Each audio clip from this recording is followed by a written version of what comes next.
பாருங்க, இந்த நெல்லிக்காவை green colour நெல்லிக்காவா பழுத்தது வந்து கொஞ்சம் இனிப்பா இருக்கும். இனிப்பா வேண்டாம், இது நல்லா புளிப்பா இருக்கும். புளிப்பாண்டு எடுத்துக்கணும். அந்த காம்புல இந்த காம்பை கிள்ளி எடுத்துடணும். எடுத்துட்டு ஈரம் இல்லாம தொடச்சி எடுத்துக்கணும். ஊறுகாய்க்கும் இதே போலதான், ஈரம் இல்லாம தொடச்சி எடுத்தாதான் ஊறுகாய் நல்லா இருக்கும்.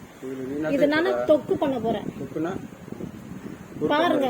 ஆமா, செய்யும் போது பாருங்க. தொக்குனா கேள்விலாம் கேட்கக்கூடாது.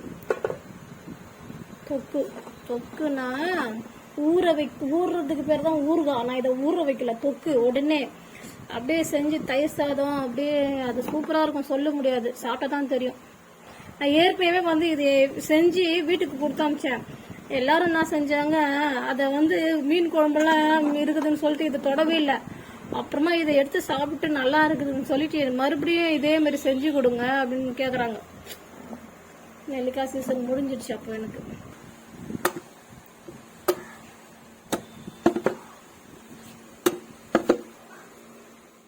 ஆட்டுக்கல் இருக்குல்ல, உரல், சின்ன இது கல் கையில் ஆட்டுவோம் அந்த உரல், அதில் ஆட்டினா அதில் தட்டினாவே டக்கு டக்குன்னு உடஞ்சி இதெல்லாம் வந்துடும்.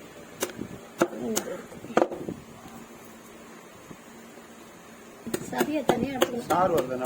சாறு அது ஒன்றும் இல்லை. நம்ம இப்போ பாத்திரம் அந்த சாரை இப்போ எடுக்கும் போதே அதோட கூட வந்துடும். எல்லா சாரும் கசையாது.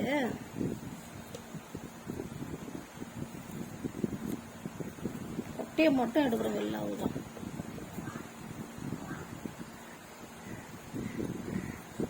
அவிச்சிட்டு எடுக்கலாமான்னா இதுதான் டேஸ்டா இருக்கும். அவிச்சிட்டுலாம் அந்த அளவுக்கு ருசி இருக்காது.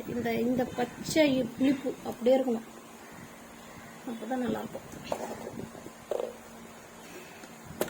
எங்க வீட்டுல போனா போதும் போட்டு வந்துக்கிறேன். ஜூஸா போனா போதும் போட்டு வந்துருக்கேன்.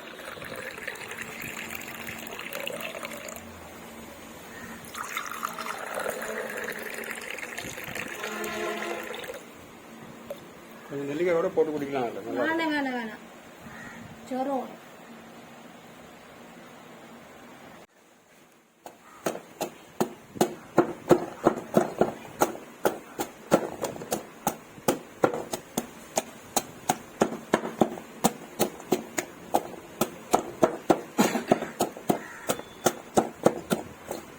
இடையில பண்ணது ஆச்சு.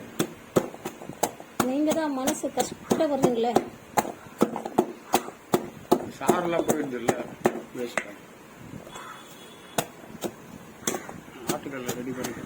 ஆட்டுக்கல்ல தான் போட்டு இதை இடிச்சுக்கணும். நல்லா உரல்ல போட்டு கட்டி எடுத்து செய்வோம். எங்க வீட்டுல இருந்து நெல்லிக்காய்களை எடுத்துட்டு போவாங்க. எங்க வீட்டுக்கு ஒரு அம்மா வருவாங்க. நான் பொண்ணு, அக்கா நெல்லிக்காய் சூப்பரா செஞ்சாங்க அக்கா எங்க அம்மா அப்படின்ட்டு மறுபடியும் பறக்க வருவாங்க.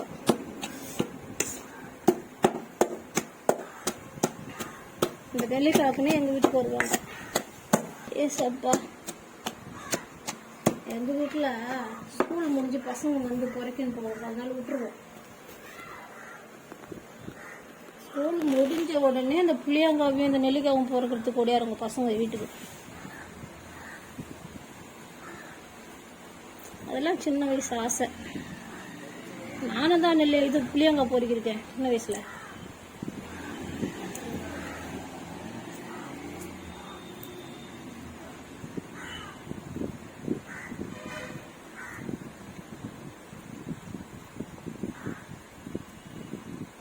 சாறு தனியா வீணா போகுதுன்னு கவலைப்பட்டீங்க. சார்லாம்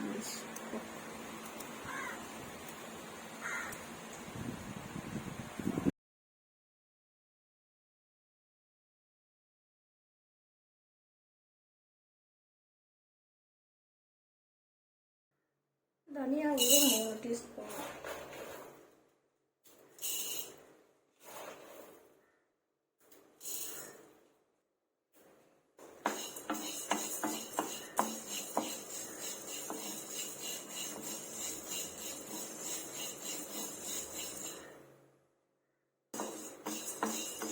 தனியா வாசனை வரவங்க நல்லா வறுத்துக்கணும், கருகு விடக்கூடாது. எப்பவுமே சொல்றதுதான். எப்பவுமே வறுக்கிற பொருளெல்லாம் வறுக்கும் போது ஹைல வைக்கக்கூடாது, மீடியம்ல தான் வைக்கணும். மிதமான சூட்டில் வறுத்தா தான் உள்ள வரலும் நல்லா வறுபட்டு வரும். இல்லைன்னா மேலே மட்டும் வந்துடும், உள்ள நல்லா இருக்காது.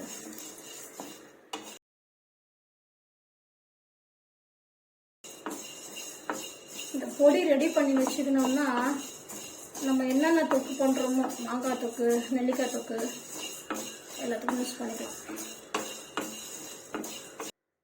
வாசனை நல்லா வருதா? தனியாவே ஒரு வாசனை தான், சூப்பராக. சுடுன்னு பயம் வேற ஒன்றும் இல்லை.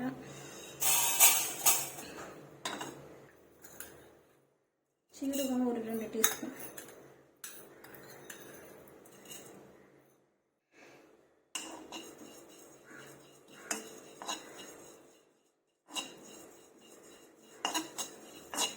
சீரகத்தையும் கருவு விடக்கூடாது.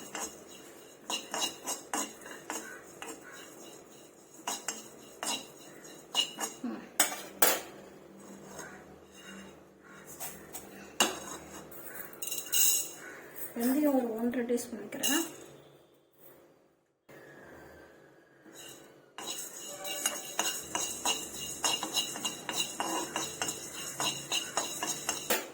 கருகா இருக்காது. அடுத்தது மிளகு 2 டீஸ்பூன். இவர் தான் தெரிய மாட்டார், வறுபட்டமான்னு தெரிய மாட்டார். வெடிக்கும்.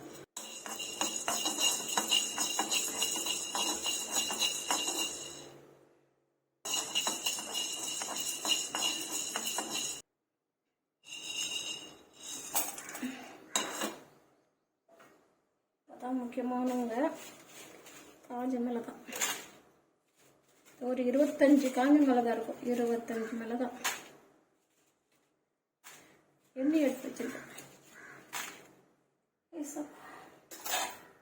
காம்போடு போட்டோம்னா மிளகாவுடைய விதைங்கள்லாம் வெளியில வந்து நெடி ஏறாது. அதுக்கப்புறமா நம்ம காம்பு பிரிச்சுக்கலாம். இது ரொம்ப மிளகாய் விதை போட்டுது பார்த்தீங்களா? இது கொட்டாம இருக்கணும்னா காம்பை கிள்ளாம வறுக்கணும்.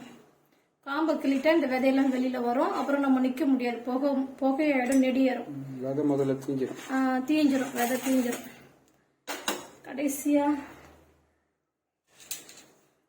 சின்ன துண்டு பெருங்காயம், ஒரு 4 துண்டு பெருங்காயம். ஸ்டவ் ஆஃப் பண்ணி அந்த இது மசாலாவுக்கு தேவையான உப்பு.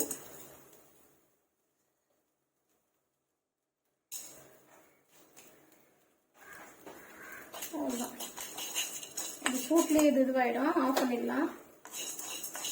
அவ்வளோதான். ஆற வச்சு நீங்கள் எனக்கு இதை பொடி பண்ணி வந்து கொடுத்துருங்க. இப்போ தாளிக்கிற இடத்துக்கு போயிடலாம்.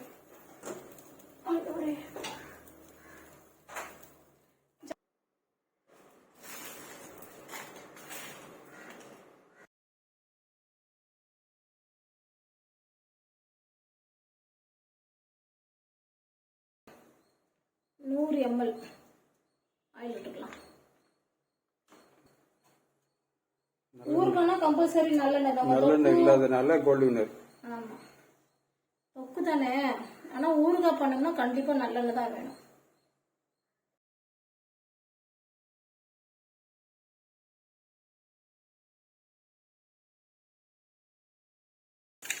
காஞ்சி மிளகாய் கருவேப்பிலை போடுறேன். இஞ்சி 1 டீஸ்பூன் துருவுனது, 1 டீஸ்பூனு பூண்டு சீவனது,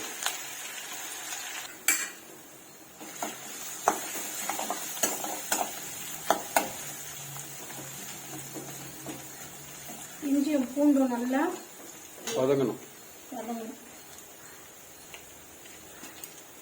ஸ்மெல் போயிட்டு நல்ல ஸ்மெல் வர வரைக்கும் வந்துருச்சு. ஒரு 1/2 டீஸ்பூன் போட்டுக்கலாம். கொஞ்சம் தானே சேர்க்கணும். 1/2 டீஸ்பூன் மஞ்சள் தூள். எவ்வளவு நெல்லிக்காய் இருக்கும்? அது 2 கப் இருக்கும். இருங்க. இப்போ 2 இனுக்கு கருவேப்பிலை அதில் சேர்த்துக்கிறேன். கருவேப்பிலை இதில் போட்டாலுமே எடுத்து போட்டுறீங்க, சாப்பிட மாட்டேங்கிறீங்க. அதுதான் கருவேப்பிலை பொடி பண்ணிடுது.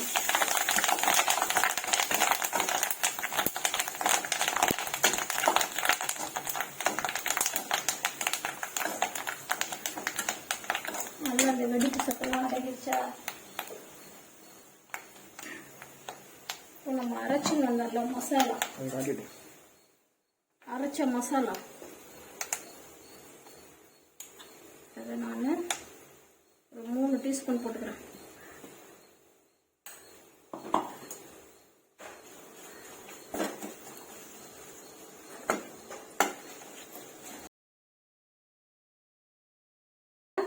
இடிச்சு வச்சிருக்க அந்த நெல்லிக்காய்,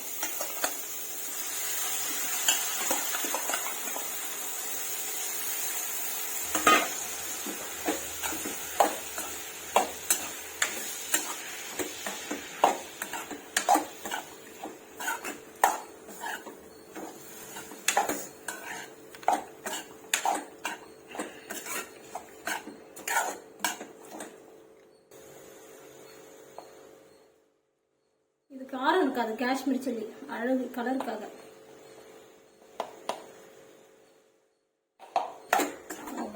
இது ஒரு அரைச்சிக்க முடியாது. இப்போ காஷ்மீர் சில்லி போட்டோன்னு ஒரு கலர் இருக்குல்ல, அந்த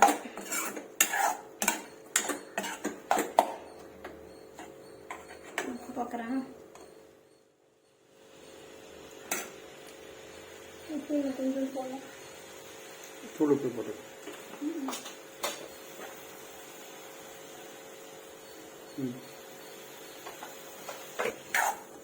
மசாலாலாம் அந்த நெல்லிக்காயில் நல்லா போயிட்டு ஊறட்டும். ஊறி கொஞ்ச நேரத்துக்குள்ள அவர் மேலே எண்ணெய் மிதக்க வருவார். அந்த ஸ்டேஜில் எடுத்துடலாம். இந்த மிளகாலாம் என்னன்னா இந்த புளிப்புல போய் ஊறிட்டு அதை எடுத்து சாப்பிடும் போது நல்லா இருக்கும். அதுக்கு தான் அவங்களை போட்டுட்டேன். நல்லா வராங்களா, எண்ணெய் காணுங்களா?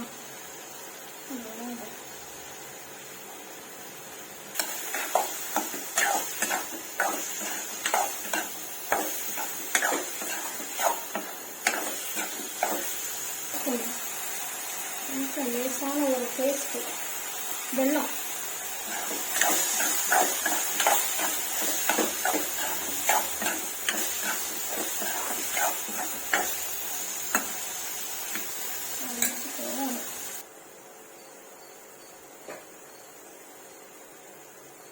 அவ்வளோதான். ஆஃப் பண்ணிடுறேன். இப்போ ஆஃப் பண்ணிடலாம். சூப்பராக ரெடி ஆயிடுச்சா?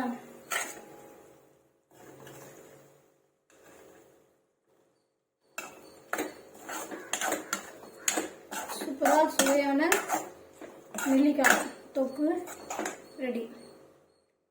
இது வந்து தயிர் சாதத்துக்கு, கூழுக்கு அப்படியே போட்டு கூட சாப்பிடலாம். ஐயோ, வெறும் சாதத்தில் போட்டு அடிச்சிக்க முடியாது. இப்போ என் பிளேட் எடுங்க, என் சாப்பாட்டில் கொஞ்சம் போட்டு சாப்பிட்டு பார்க்குறேன். என்ன சாப்பாடு சொல்லுங்க? மட்டா ரைஸு, மட்டா ரைஸ்ப்பா. இது கேரளா அரிசி சொல்லுவாங்கல்ல, சுகருக்காரங்களுக்கு அவ்வளோ நல்லது. இது நல்ல எனர்ஜி தரும், ரொம்ப நேரம் பசிக்காது, சாப்பிட்டா திம்முன்னு இருக்கும்.